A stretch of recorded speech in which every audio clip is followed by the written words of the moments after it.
नमस्कार, मैं हूं आपके साथ विभा उपाध्याय और अब देख लेते हैं 60 सेकंड में खबरों का विश्लेषण।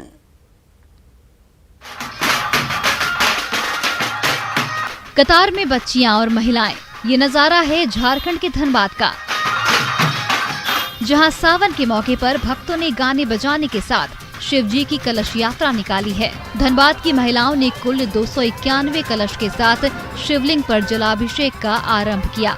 कहते हैं कि भगवान भोलेनाथ की पूजा करने से कुंवारी कन्याओं को अच्छे वर की प्राप्ति होती है, इसलिए कुंवारी कन्याएं भोलेनाथ के लिए विशेष रूप से व्रत रखती हैं। चलो बुलावा आया है, बाबा ने बुलाया है, कुछ ऐसे ही नारों के साथ रविवार को कांवरियों की टोली शिव गणेश मंदिर के लिए निकली, जिसमें दूर दूर तक महिलाएं ही नजर आ रही थी। इस मौके पर कई सांस्कृतिक और धार्मिक कार्यक्रम का भी आयोजन किया गया, जिसमें इलाके के सभी श्रद्धालु शामिल हुए। चूँकि सावन की शुरुआत रविवार से हुई है, इसलिए सावन में 4 सोमवार हैं। सोमवार को विशेष पूजा अर्चना की जाती है। कोरोना के कारण देवघर का बाबा बैद्यनाथ मंदिर भी बंद है। सावन में श्रद्धालु मंदिर नहीं पहुंचे, इसको लेकर झारखंड बिहार बॉर्डर पर जवानों को तैनात किया गया है। 56 पोस्ट पर तैनात जवान और अधिकारी श्रद्धालुओं से लौट जाने की अपील करेंगे। जवानों को निर्देश दिया गया है कि इस दौरान वह श्रद्धालुओं के साथ विनम्रता से पेश आएं, श्रद्धालुओं को प्रेम से समझाकर वापस भेजें। इसको लेकर देवघर डीसी और एसपी ने बॉर्डर का निरीक्षण किया। बता दें कि कोरोना संक्रमण को लेकर मंदिर बंद है। इसके अलावा श्रावणी मेले को भी स्थगित कर दिया गया है। सामान्यतः जो पैदल से जो कांवड़ बम लोग जो आते हैं वो इस रास्ते से आते हैं, तो उनके ऑलरेडी हम लोगों ने इंटर बॉर्डर डिस्ट्रिक्ट के साथ मीटिंग कर। सावन के महीने में देवघर में देश भर के कई राज्यों के साथ ही नेपाल और दूसरे देश से भी श्रद्धालु आते हैं, जिसको नजर में रखते हुए मेले को स्थगित कर दिया गया है। बिहार में 5 साल से शराबबंदी कानून लागू है। शराब के कारखाने बंद हैं, लेकिन शराब और शराब कारखाने चल रहे हैं। नकली और जहरीली शराब पीने से लोग मर भी रहे हैं, लेकिन यहाँ नकली शराब के कारखाने भी चल रहे हैं। मधेपुरा पुलिस ने 1 महीने के भीतर 2 शराब कारखानों का खुलासा किया है। नया मामला जिला के उदाकिशुनगंज अनुमंडल अंतर्गत चौसा थाना क्षेत्र का है। पुलिस ने चौसा थाना क्षेत्र के भटगामा में एक निजी जमीन में चल रहे नकली विदेशी शराब के फैक्ट्री का खुलासा किया है। पुलिस ने यहां से भारी मात्रा में निर्मित नकली शराब, स्पिरिट बोतल, रंग, शराब कंपनी का स्टिकर, ढक्कन आदि बरामद किया है। एसपी ने शराब के खिलाफ अभियान में इसे बड़ी सफलता माना है। अपनी ही जमीन पे कुछ उपकरणों को लगा करके वहाँ पे शराब को बना रहे थे, तो इसमें भारी मात्रा में वहाँ कच्चा माल मिला है। पुलिस लगातार कार्रवाई कर रही है, तस्करों पर दबिश दे रही है, गिरफ्तारी भी हो रही है, लेकिन फिर भी धंधेबाज बाज नहीं आ रहे। झारखंड पुलिस नक्सलियों पर लगाम लगाने में जुटी है। इसी कड़ी में गुमला पुलिस को बड़ी सफलता मिली है। पुलिस ने एमजेजेएम झांगुर ग्रुप के सुप्रीमो का दाहिना हाथ मुनीफ अंसारी को गिरफ्तार किया है, जिसके पास से एक AK-56 बरामद किया गया है। हालांकि इस दौरान एमजेजेएम झांगुर ग्रुप का सुप्रीमो रामदेव राव भागने में सफल रहा। दरअसल रविवार को पुलिस को गुप्त सूचना मिली थी कि रामदेव अपने 3 साथियों के साथ जिले में बड़ी घटना को अंजाम देने की फिराक में है।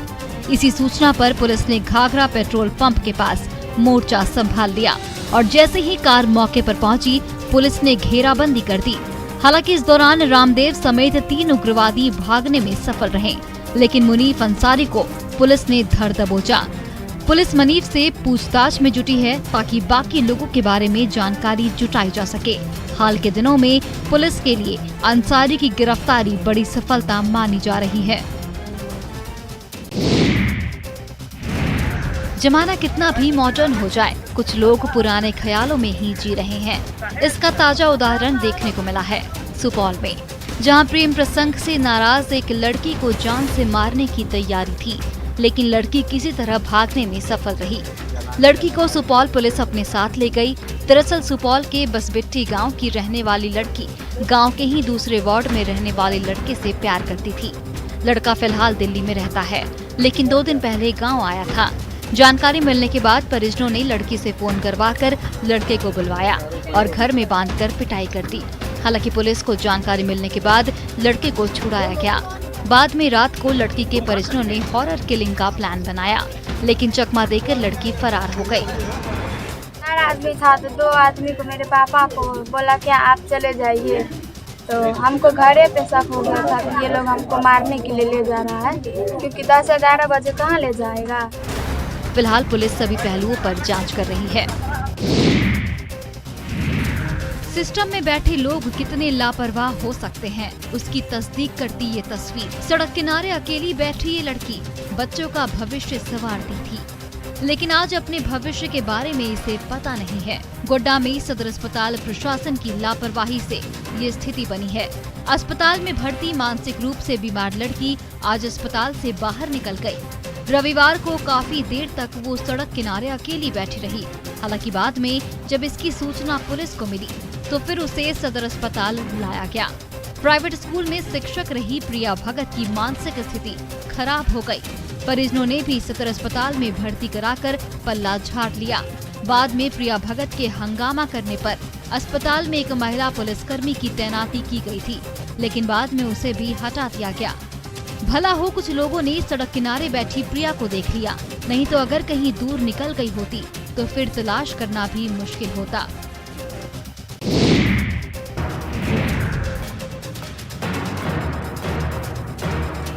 मुजफ्फरपुर में प्रेम प्रसंग में युवक की हत्या कर दी गई। मामले में एक आरोपी गिरफ्तार हो चुका है। गिरफ्तार आरोपी का नाम सुशांत पांडे है। वहीं अन्य आरोपियों की गिरफ्तारी के लिए छापेमारी जारी है। मामला कांटी थाना क्षेत्र के रेपुरा और सोनवर्षा गांव का है। रेपुरा के सौरभ का सोनवर्षा की एक लड़की से पिछले 1 साल से प्रेम संबंध था। सौरभ युवती से मिलने सोनवर्षा गया, जहाँ लड़की के घर वालों ने लाठी डंडों और रॉड से पीट कर युवक की हत्या कर दी। सिर्फ गलती के लिए उसे पीटा गया है और इसके बाद शव को अस्पताल भेज दिया गया, जहां डॉक्टरों ने मृत करार दे दिया। अब तक सौरभ के हत्यारे घर छोड़कर फरार हो चुके थे। इधर सौरभ की मौत के बाद उनके परिजनों का गुस्सा 7वें आसमान पे पहुंच गया। लोगों ने हत्यारों के घर पर हमला कर दिया। खबर मिलते ही पुलिस भी पहुंची और लोगों को रोका गया। परिजनों ने सौरभ की चिता हत्यारों की चौखट के सामने ही जला दी और आरोपियों के घर के सामने ही उसका अंतिम संस्कार कर दिया।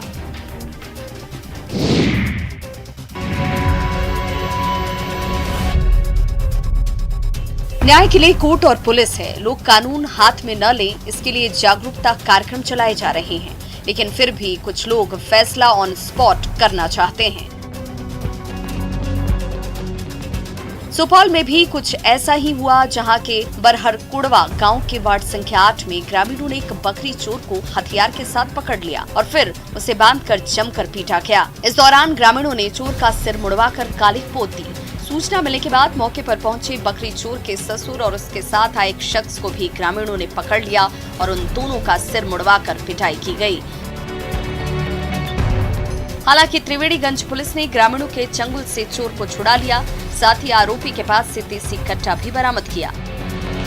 पिटाई का वीडियो अब वायरल हो रहा है। हालांकि न्यूज़ 18 इस वायरल वीडियो की पुष्टि नहीं करता।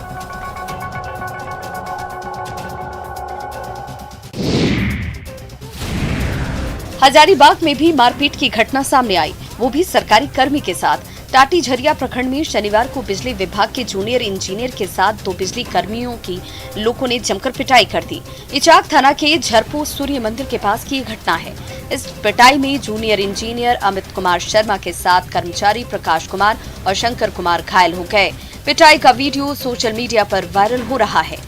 घायलों के मुताबिक सभी कर्मचारी चोरी छिपे बिजली जलाने वालों के खिलाफ छापेमारी करने और बकाया वसूली करने गए थे। इसी दौरान पहले से घात लगाए लोगों ने सूर्य मंदिर के पास उन पर हमला कर दिया। सभी घायलों का इलाज शेख भिखारी मेडिकल कॉलेज अस्पताल में जारी है। सवाल है कि क्या सरकारी कर्मी अपना काम छोड़ दें?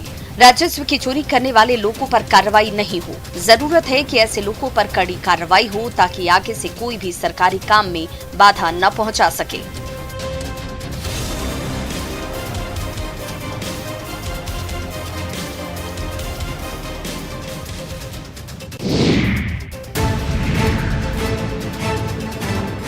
गढ़वा के धुर्की में अपराधियों ने हथियार के बल पर जमकर उत्पात मचाया। अपराधियों ने सड़क निर्माण कंपनी VRS के घगरी गांव स्थित कैंप ऑफिस पर धावा बोलकर गाड़ियों को फूंक दिया। वहीं कई गाड़ियों में तोड़फोड़ भी की गई। कंपनी बिलासपुर के बिरबल होते हुए धुर्की तक सड़क बना रही है। 6 हथियारबंद अपराधियों ने कैंप पर तैनात कर्मियों को डराने के लिए फायरिंग भी की और कैंप में रखे डीजल को गाड़ियों पर छिड़क कर उसमें आग लगा दी गई। इस दौरान ड्राइवर की पिटाई भी की गई। आधे घंटे तक उपद्रव मचाने के बाद अपराधी आराम से वहां से चलते बने। अपराधियों ने कंपनी से 1 करोड़ की लेवी की मांग की है। ये रोड कंस्ट्रक्शन का काम चल रहा है यहाँ VRS कंपनी का। यहाँ पर करीब 1 साल से कुछ असामाजिक तत्व धमकी देते आते रहे थे।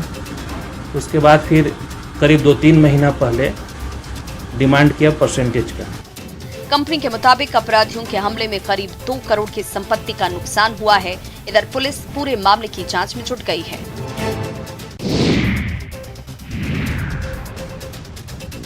रांची पुलिस की वर्दी को दागदार करने वाला एक वीडियो फिर से सोशल मीडिया पर वायरल हो रहा है।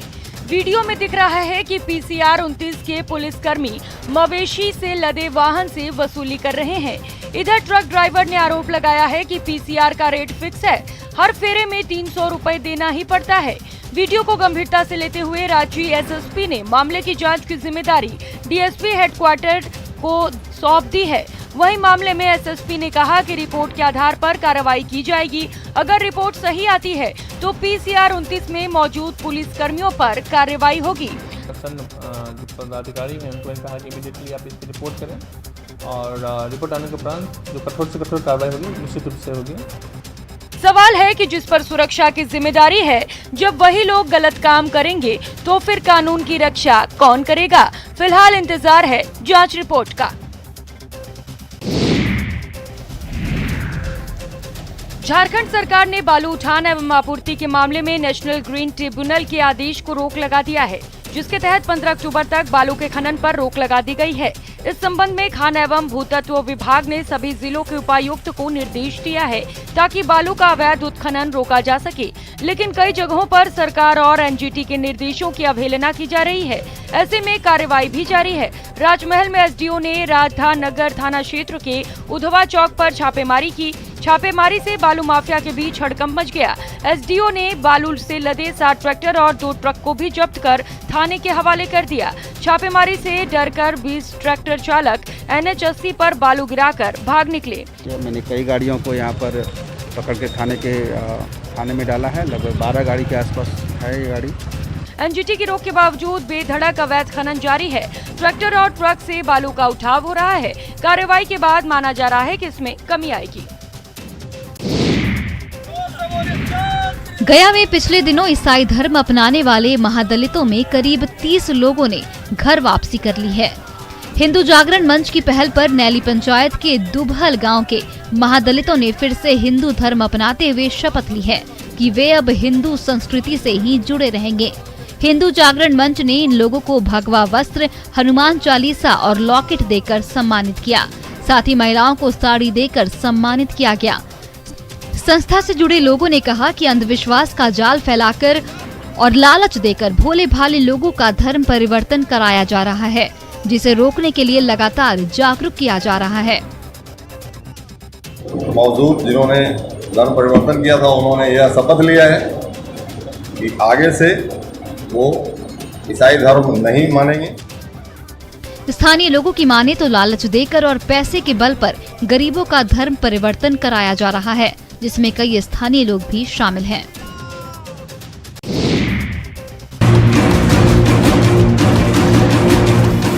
सीएम नीतीश कुमार के कार्यकाल में नालंदा में कई काम हुए हैं, जिसमें पर्यटन को लेकर किए गए काम भी शामिल हैं। सीएम नीतीश कुमार रविवार को नालंदा जिले के अंतर्राष्ट्रीय पर्यटन स्थल राजगीर पहुंचे, जहां विकास कार्यों का जायजा लिया। सीएम हेलीकॉप्टर से पटना से राजगीर पहुंचे और विकास कार्यों को खुद देखा। साथ ही गंगा जल उद्धव योजना, सफारी पार्क, नेचर सफारी समेत कई विकास कार्यों को देखा। बता दें कि गंगा जल उद्धव योजना, सफारी पार्क, नेचर सफारी समेत कई ऐसे विकास कार्य हैं जो सीएम के ड्रीम प्रोजेक्ट में शामिल है। मुख्यमंत्री नीतीश कुमार अपनी ड्रीम प्रोजेक्ट को जल्द से जल्द धरातल पर लाने के लिए प्रयास कर रहे हैं और यही वजह है कि अचानक पटना से नालंदा पहुंचे हैं। तो पता चला कि मुख्यमंत्री जी आ रहे हैं, कई विकास का समीक्षा करेंगे, जो गंगा जल लाने का परियोजना चल रहा है उसका भी समीक्षा करेंगे और हेलीकॉप्टर से सारा अभी निकले हैं वो समीक्षा के लिए।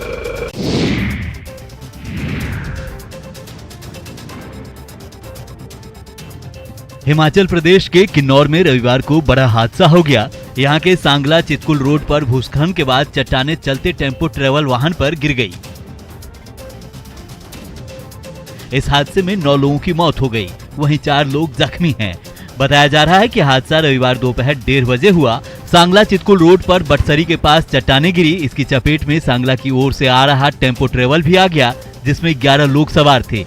11 में से 9 लोगों की मौत हो गई। मारे गए सभी यात्रियों की पहचान हो गई है। ये सभी अलग अलग जगहों के रहने वाले हैं। हादसे में एक स्थानीय नागरिक भी घायल हुआ है।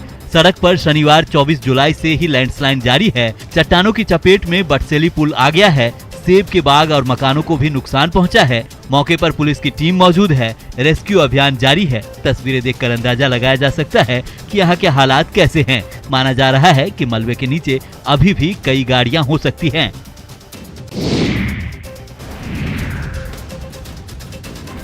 दरभंगा में बाढ़ का पानी लगातार अपना दायरा बढ़ाता ही जा रहा है।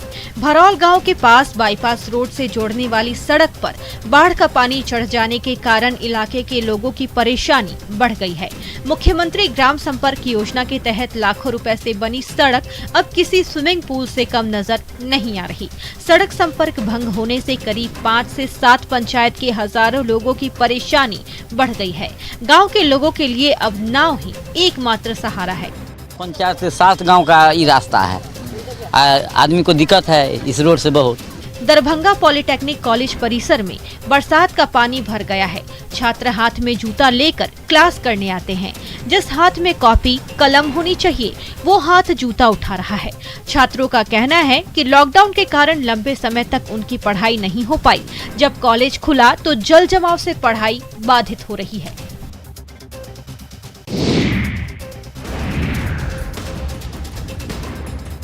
सहरसा में कोसी नदी का कहर जारी है। जलस्तर में बढ़ोतरी के बाद केतली पंचायत के लोग परेशान हैं। यहाँ लोगों को खाने पीने से लेकर रहने की परेशानी बढ़ गई है। लोगों के घर आंगन में पानी ही पानी है। ये तस्वीर केतली पंचायत के छतवन गांव के महादलित टोले की है, जहां बाढ़ पीड़ित किसी तरह चौकी पर चूल्हा को महिलाएं बचा कर रखी है ताकि किसी तरह खाना बनाया जा सके। बाढ़ पीड़ितों का कहना है कि बच्चे नाव पर समय गुजार रहे हैं, लेकिन कोई इनकी सुध लेने वाला नहीं है, ना ही कोई सरकारी लाभ मिल रहा है। घर घर में पानी घुसल छे। सब चूल्ही चौका सब पानी में चौकी पर रख के टेबुल पर रख के सब खाना बना रहल छे। नाव पर बाल बच्चा एने ओने घूम घाम के रात दिन भी एकदम सुत बैठ के गुजर बसर करी छे। यहाँ सरकारी कोई लाभ ने, कोई बात ने, कोई विचार ने, किछ ने मिल रहा है। कोई देखियो ले नहीं आवे छे। यूपी के अयोध्या में सरयू नदी उफान पर है। सरयू का जलस्तर खतरे के निशान से 9 सेंटीमीटर ऊपर पहुंच चुका है और आज जलस्तर 3 से 4 सेंटीमीटर और बढ़ने की संभावना है। सरयू का जलस्तर बढ़ने से निचले इलाकों में लोग डरे हुए हैं। हालांकि प्रशासन ने पहले से ही तैयारियां कर रखी हैं, क्योंकि निचले इलाकों में बाढ़ के पानी के घुसने की संभावना है। 92.820 है, जो कि खतरे के निशान से 9 सेंटीमीटर ऊपर बह रही है। अभी प्रशासन ने तैयारियां पहले से ही कर रखी हैं, लेकिन बावजूद उसके निचले इलाकों में बाढ़ के पानी के घुसने की संभावना है। पहाड़ी क्षेत्रों में लगातार हो रही बारिश की वजह से सरयू का जलस्तर बढ़ा है। खतरे के निशान 92.730 से 9 सेंटीमीटर ऊपर यानी कि 92.820 पर सरयू का जलस्तर पहुंच चुका है। ऐसे में प्रशासन अलर्ट हो चुका है और निचले इलाकों में रह रहे लोगों को ऊपर और सुरक्षित स्थानों पर भेजा जा रहा है। आसमान से राहत की बारिश क्या हुई? बांसवाड़ा की गलियों में कुछ घंटों के लिए आफत का सैलाब आ गया। शनिवार से बांसवाड़ा में झमाझम बारिश का दौर शुरू हुआ। उसके थमने से पहले ही शहर की कई गलियां जलमग्न हो गईं। इस बारिश से जहां शहर के लोगों को आने जाने में परेशानी हो रही थी, वहीं इस बारिश की वजह से तापमान में जो गिरावट आई वो उनके लिए राहत की खबर रही। इतना ही नहीं, इस बारिश की वजह से बांसवाड़ा के किसानों के चेहरे पर खुशी भी लौट आई है। आपको बता दें कि पिछले 24 घंटे में बांसवाड़ा जिले में 25.64 mm औसत बारिश रिकॉर्ड की गई है। जिले में सर्वाधिक बारिश घाटोल क्षेत्र में 69 mm हुई है। वहीं बांसवाड़ा शहर में 26, केसरपुरा में 20, दानपुर में 38, मोंगड़ा में 34, जगपुरा में 35, गढ़ी में 20, लोहारिया में 28, 8 mm बारिश रिकॉर्ड हुई है। भगवान बुद्ध की ज्ञान स्थली बोध गया में गरीबों के लिए निशुल्क मॉल खुला है। इसमें जापान और फ्रांस की संस्था ने सहयोग किया है। जरूरतमंद अपने हिसाब से राशन उठाकर ले जा रहे हैं। भगवान बुद्ध की ज्ञान स्थली बोध गया में यूं तो कई ऐसे दानवीर हैं जो कोरोना काल में जरूरतमंद लोगों के बीच राशन मुहैया कराते दिखे, लेकिन बोधगया के रत्ती बिघा में जन अमिताभ वेलफेयर संस्था गरीबों की मदद के लिए आगे आई है। इसके तहत निशुल्क 1 सप्ताह का राशन गरीबों को दिया जा रहा है। जरूरतमंद लोग आ रहे हैं और खुद से रखा गया राशन उठाकर ले जा रहे हैं। इस दौरान कोविड प्रोटोकॉल का भी पालन किया जा रहा है। संस्था के लोगों ने बताया कि कोरोना काल में कई लोगों के पास भोजन के लाले पड़ गए हैं। ऐसे में जापान और फ्रांस की संस्था की मदद से ये स्टॉल लगाया गया है। चावल, दाल, चीनी, आलू, तेल सहित कई तरह की सामग्री उपलब्ध कराई जा रही है। साथ ही लोगों को कोरोना वैक्सीन लेने के लिए जागरूक किया जा रहा है। तो खबरों का सिलसिला लगातार जारी है। आप देखते रहिए न्यूज़ 18 बिहार झारखंड।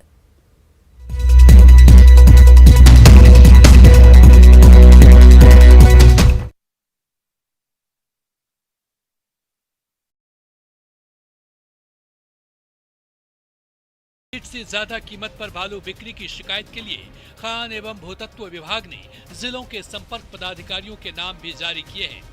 साथ ही किसी भी प्रकार की असुविधा या शिकायत के लिए पटना में कंट्रोल रूम भी बनाया गया है।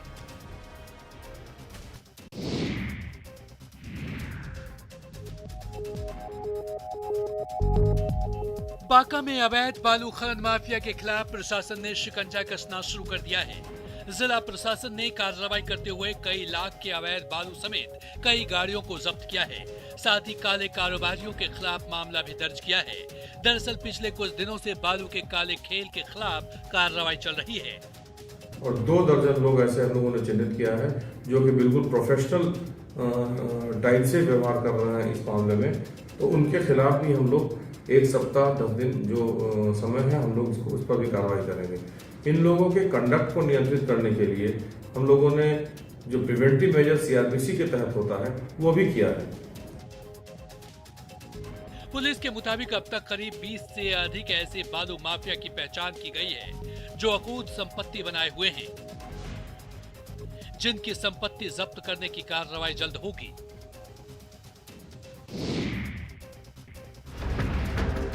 घर में घुसकर हमले का ये वीडियो रोहतास के शिवपुर पंचायत के मुखिया के घर का है, जहां एक साथ कई बदमाश लाठी डंडों के साथ घर में घुस गए। बदमाशों ने फायरिंग और गाड़ियों में तोड़फोड़ की।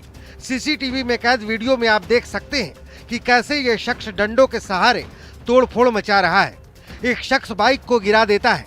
फिलहाल इस मामले में एक डॉक्टर समेत 5 लोगों को पुलिस ने गिरफ्तार किया है। पुलिस ने मौके से 14 खोखे भी बरामद किए हैं। और पुलिस के आने से पहले डॉक्टर कमेंद्र वहां से थाने को चैलेंज करके आए और आके हमारे घर पे गोलीबारी की। वो तो संजोग अच्छा था कि हम लोग सभी। चलिए हम आपको बताते हैं। दरअसल यहाँ पहले के विवाद को लेकर 2 गुट आपस में भिड़ गए। दोनों तरफ से फायरिंग और पथराव भी हुआ, जिसमें 3 लोग जख्मी हो गए। फिलहाल पुलिस ने 3 उग्रवादियों को हिरासत में लिया है। विवाद को लेकर और इस संबंध में हम लोग प्रशासन की तुरंत पहुँच गए, स्थिति को नियंत्रण पर लाया। अभी वैसा कोई स्थिति नहीं है। दोनों समाज के लोग आप लोग देख सकते हैं, दोनों मुँह के साथ बात कर रहे हैं। हम लोग मामलों को समझने की कोशिश कर रहे हैं और जो भी जो उपद्रवी हैं उन लोगों पर कड़ी कानूनी कार्रवाई की जाएगी। उन लोगों को प्राथमिकी दर्ज की जाएगी और उन लोगों को हम लोग अरेस्ट करेंगे। हालांकि पुलिस ने फायरिंग की खबर को खारिज किया है और 2 लोगों को जख्मी होने की बात कही है। एहतियात के तौर पर मोहल्ले में पुलिस बलों की तैनाती कर दी गई है। राजधानी पटना में चल रहे फर्जी टेलीफोन एक्सचेंज के खुलासे के बाद हड़कंप मचा हुआ है। टेलीफोन एक्सचेंज में एटीएस के रेड में 2 भाइयों अनिल चौरसिया और सुनील चौरसिया को पुलिस ने गिरफ्तार किया था। इन दोनों भाइयों ने पूछताछ में जो खुलासा किया है वो बेहद चौंकाने वाला है। गिरफ्त में आए दोनों भाई बस एक मोहरा है। इस फर्जी टेलीफोन एक्सचेंज का मास्टरमाइंड सबीउल्लाह अब तक फरार है। पश्चिम बंगाल के सिलीगुड़ी के रहने वाले सबीउल्लाह की तलाश पुलिस ने तेज कर दी है। फर्दर इन्वेस्टिगेशन में ये बात आई है कि ये लोग इसी तरीके का एक फर्जी एक्सचेंज दूसरे देशों में भी रखते हैं और ये इस देश से उस देश जब कॉल करते हैं तो इनका मॉडस ऑपरेंडी ये है कि अपने देश के ही नंबर पे कॉल करते हैं। बताया जा रहा है कि इस फर्जी टेलीफोन एक्सचेंज से मिडिल ईस्ट के देशों में ईरान, इराक, सऊदी अरब और पाकिस्तान से फोन आते थे। ज्यादातर कॉल सिवान, छपरा, गोपालगंज जिले के लिए आते थे।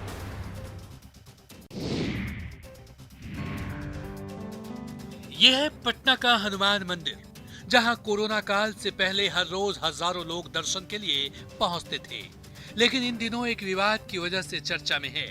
पटना का हनुमान मंदिर और अयोध्या का हनुमान गढ़ी आमने सामने है। हनुमान गढ़ी ने पटना के हनुमान मंदिर पर स्वामित्व का दावा किया है, जिससे पटना के हनुमान मंदिर के आचार्य किशोर कुणाल बेहद नाराज हैं। किशोर कुणाल ने आरोप लगाया है कि हनुमान गढ़ी की नजरें पटना के हनुमान मंदिर के राजस्व पर है, लेकिन पटना का हनुमान मंदिर ऐसे किसी प्रपंच को सफल नहीं होने देगा। तो हनुमान गढ़ी के नए महंत गद्दी नसीन जी आए हैं, उनको लगा कि महावीर मंदिर के पास कितना पैसा है, यदि हम दावा कर दें तो बैठे बैठे करोड़ रुपए मिलेंगे। आचार्य